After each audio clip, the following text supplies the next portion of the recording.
kita akan bahas kelanjutan perkara keaslian ijazah Jokowi bersama anggota Kompolnas Yusuf Warshim dan Ahmad Khosinudin sebagai kuasa hukum pelapor ijazah Jokowi Roy Suryo. Selamat malam Pak Yusuf juga Bang Ahmad. Malam.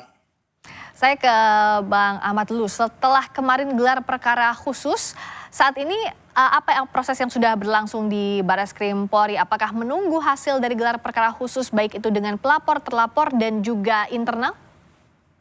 Ya, yang jelas kewajiban kami dalam undangan untuk menghadiri gelar perkara khusus sudah kami penuhi.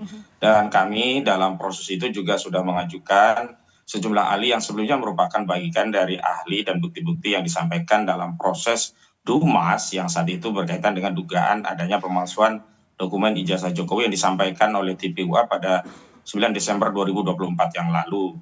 Namun setelah kami mengajukan sejumlah keterangan ahli dan bukti-bukti di dalam proses gelar perkara, memang hari ini proses lebih lanjutnya ada di internal Biro Wasidik Barreskrim Mabes Polri. Tapi yang perlu kami konfirmasi adalah apa yang disampaikan oleh Barreskrim Mabes Polri yang diwakili oleh Juhanda di Rahajapuro dalam forum tersebut sifatnya hanya naratif dan repetisi. Maksudnya adalah apa yang disampaikan tidak lebih dari apa yang selama ini sudah disampaikan kepada media tentang hal-hal yang sudah dilakukan dalam proses penyelidikan yang dilakukan oleh Barreskrim Mabes Polri sehingga akhirnya Barreskrim Mabes Polri mengumumkan penghentian proses penyelidikan karena adanya hasil tes laboratorium forensik yang menyatakan bahwa ijazah tersebut identik. Namun dalam proses gelar yang disampaikan itu tidak dijelaskan lebih lanjut apa sih pembanding dari dokumen itu, dan yang paling penting adalah semua hanya dalam bentuk narasi, tidak ditunjukkan bukti dan terutama bukti tentang ijazah asli saudara Joko Widodo. Hal-hal yang berkaitan dengan proses prosedur juga tidak terjawab, misalnya proses penyelidikan itu tidak bisa dilakukan tindakan melakukan tes laboratorium forensik dengan melakukan sita dokumen ijazah. Kuasa hukum dari Jokowi berkali-kali menyatakan bahwa dalam proses penyelidikan itu ada Perkapolri yang menjadi dasar bolehnya dilakukan sita terhadap dokumen ijazah. Namun prosedur yang ditempuh dalam proses penyelidikan ini yang dilakukan oleh Direktur Tindak Pidana Umum Barreskrim Mabes Polri tidak melakukan proses sita ijazah Joko Widodo untuk melakukan uji laboratorium forensik, melainkan dengan pinjam. Nah, aktivitas pinjam ini kan tidak memiliki legitimasi dari norma, jangankan melalui KUHP yang merupakan acuan dalam hukum acara penyelidikan dan penyidikan tidak pidana, melalui Perkapolri saja tidak dikenal istilah pinjam dokumen begitu. Bang Ahmad, jadi sebenarnya setelah gelar perkara khusus kemarin, kalau dari penjelasannya Bang Ahmad, masih ada keraguan dari pihak Anda? Ya, ada banyak hal yang berkaitan dengan proses prosedur yang dikaitkan dengan norma peraturan perundangan yang tidak memiliki basis legitimasi. Yang kedua, ada hal-hal yang berkaitan dengan apa yang selama ini menjadi persoalan publik, yang menjadi kritik publik, juga tidak dilakukan penelaahan atau pelurusan begitu. Misalnya soal KKN 85 dan 83 ini kan dua keterangan yang berbeda yang tentu saja fatal dalam proses penyelidikan yang disimpulkan itu dihentikan begitu. Oke, kalau dari Kompolnas, pihak pelapor di Barreskrim Polri ini, Bang Ahmad dan kawan-kawan masih menyebut ada keraguan, Pak Yusuf. Kalau kemarin apa yang didalami oleh Kompolnas dan apakah keraguan serupa juga dilihat dalam proses gelar perkara khusus itu, Pak Yusuf?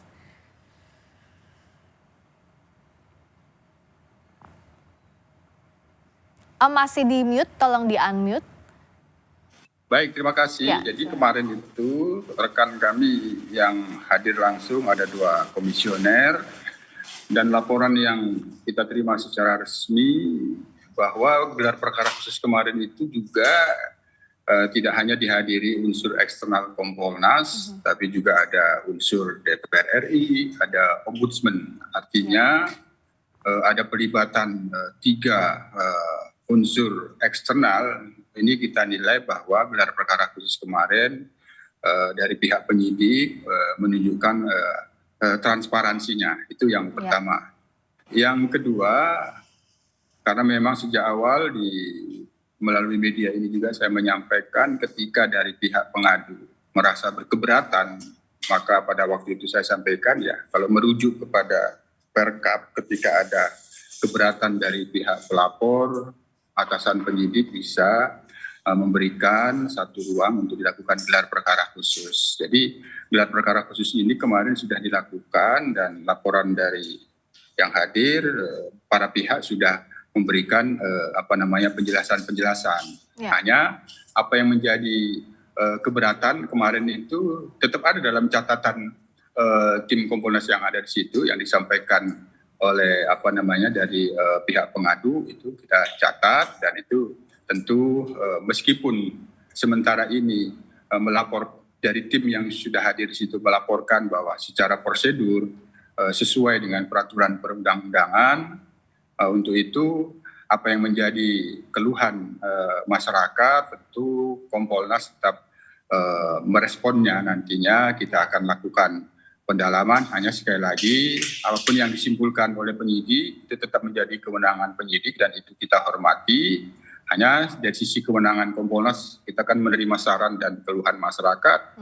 Jika masih ada keluhan hal-hal yang seperti itu, kami tetap akan mendalami. Tapi sekali lagi, ketika kepastian hukum itu diberikan dan penyidik tetap menyimpulkan bahwa tidak ditemukannya novum, ya itu tetap kita hormati meskipun tidak bisa memuaskan itu. Oke. Nah, dari pihaknya Bang Ahmad apakah sudah siap kalau hasil, kan pasti hasilnya hanya ada 2, ada bukti baru sehingga ini bisa lanjut, atau gelar perkara khusus ini ada hal-hal yang bisa melanjutkan penyelidikan ke penyidikan, atau berhenti seperti apa yang sudah disampaikan sebelumnya pada saat Puslap 4 menyatakan bahwa ijazah Pak Jokowi identik. Sudah siap dengan langkah-langkah apa selanjutnya Bang Ahmad? Yang pertama saya luruskan ya, keliru kalau dalam proses gelar perkara khusus itu termasuk di dalamnya membuat telaah terhadap bukti-bukti baru atau novum, itu keliru begitu ya. Ini kan masih berkaitan dengan melakukan evaluasi terhadap proses yang sudah dilakukan oleh Baris Krim Mabes Polri yang melakukan penyelidikan. Bahwa Roy Suryo dan kawan-kawan termasuk bukti itu dimasukkan dalam proses itu karena bukti itu sebenarnya sudah didorong dalam proses Dumas yang dilakukan oleh TPUA ke Baris Krim Mabes Polri. Adapun kalau berkaitan dengan bukti baru misalnya temuan pasar pramuka, itu sama sekali belum dibahas dalam proses itu dan memang bukan kompetensi dari proses itu untuk membahas maupun bukti baru. Nah, saya hanya mau mengingatkan bahwa ada hal-hal yang berkaitan norma yang memang belum bisa terjawab, misalkan penghentian penyelidikan yang dilakukan oleh aparat berwenang dasar KUHAP-nya itu apa, karena di dalam KUHAP sendiri penyidik itu kewenangannya menghentikan penyidikan dan produknya adalah SP3, yang dengan itu kita bisa mengajukan permohonan pra-peradilan terhadap SP3. Nah, hal-hal yang berkaitan dengan norma kewenangan termasuk juga administrasi dan substansi itulah yang kemarin sedang digelar kembali dan para pihak memberikan pandangan pendapat terhadap apa yang sudah disampaikan oleh Baris Krim Mabes Polri terhadap kegiatan yang melakukan proses penyelidikan terhadap dugaan ijazah Pak Jokowi. Jadi tidak membahas novum-novum baru begitu. Jadi tidak membahas soal novum atau tidak dibutuhkankah kalau dari Kompolnas novum untuk melanjutkan kasus ini jikalau hasilnya bertentangan dengan apa yang disampaikan oleh Puslap 4 sebelumnya yang menghentikan soal penyelidikan dugaan ijazah Pak Jokowi. Pak Yusuf melihatnya seperti apa urgensinya dan apa hasil kemungkinan yang harus diterima oleh para pihak? Sementara ini dalam catatan Kompolnas bahwa memang apa yang telah dilakukan oleh penyidik itu kan sebenarnya sederhana. Ketika pengadu menyampaikan keberatannya terhadap hasil penyelidikan bahwa tidak ditemukannya unsur pidana, maka tentu apa yang diharapkan oleh pengadu, oleh pelapor bahwa penyelidikannya kan tidak dihentikan, artinya masih berharap dimungkinkan untuk dilakukan penyelidikan kembali. Nah, tentu kan yang menjadi dasar bagi penyidik ketika membuka kembali penyelidikan sudah pastikan sebagaimana lazimnya ada novum gitu. Nah, untuk sementara catatan dari yang hadir dari pihak Kompolnas di gelar perkara khusus kemarin dan itu sudah menyampaikan kepada kami secara prosedur apa yang dilakukan oleh penyidik sudah sesuai dengan peraturan perundang-undangan. Tapi sekali lagi bahwa Kompolnas ini kan punya kewenangan menerima keluhan apa yang dikeluhkan oleh masyarakat. Apa yang menjadi keluhan pengadu kita tetap catat, tentu kita terus berupaya untuk melakukan pendalaman apabila memang ada hal-hal yang masih memungkinkan untuk disarankan kepada penyidik bahwa apa yang dikeluhkan oleh pengadu ini memang dirasa perlu, ya itu tentu kita bisa bersaran. Tapi sekali lagi, hasil sementara yang dilaporkan oleh tim Kompolnas yang hadir di gelar perkara khusus kemarin, apabila ingin dibuka kembali penyelidikan itu, menyampaikan bahwa belum ada yang menunjukkan sebagai novum. Meskipun tadi dari pihak Mas Ahmad menyampaikan bahwa kemarin itu tidak bermaksud untuk menyampaikan adanya bukti baru, tapi menyoal pada prosedurnya seperti itu. Jadi nanti kita akan tunggu apa yang disampaikan oleh penyidik dari hasil gelar perkara khusus ini, apakah akan dilanjutkan dibuka kembali ataukah tidak, dan apa dasarnya, bagaimana juga penjelasan terkait dengan prosedur, termasuk catatan yang sudah disampaikan Kompolnas tadi ya, sudah dicatat dari Kompolnas, dari yang disampaikan oleh Pak Ahmad dan kawan-kawan. Terima kasih anggota Kompolnas Pak Yusuf Warshim dan Bang Ahmad Kozinudin, kuasa hukum pelapor ijazah Jokowi. Selamat. Terima kasih. Terima kasih, selamat malam.